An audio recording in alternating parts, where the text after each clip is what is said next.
The Bank of England, meanwhile, maintained its main interest rate at 5.25%, marking a hold at a 16-year high. However, with an election looming in the United Kingdom on the 4th of July, the decision not to cut rates was described as finely balanced by some policymakers. This report tells you more.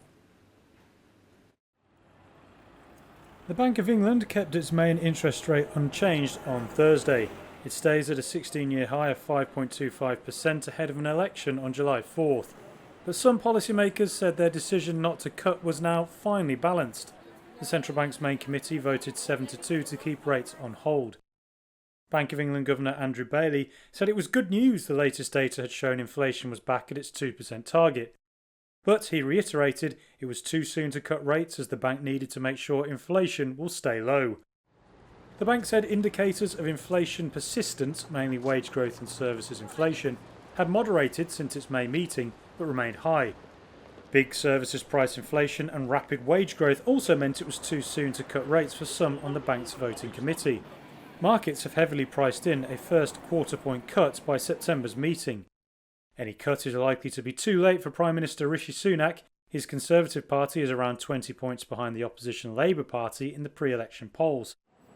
Sunak has sought credit for the fall in inflation since he took office in October 2 years ago, when inflation was at a 41-year high of 11.1%. The Labour blames high mortgage rates on economic mismanagement by the Conservatives' previous leader, Liz Truss. The central bank said the upcoming election had no impact on its decision.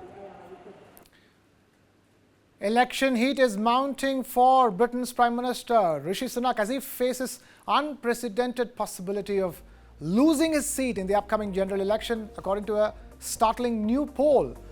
The survey predicted that the Labour Party could secure an overwhelming 516 seats, granting them a supermajority larger than Tony Blair's historic win back in the year 1997.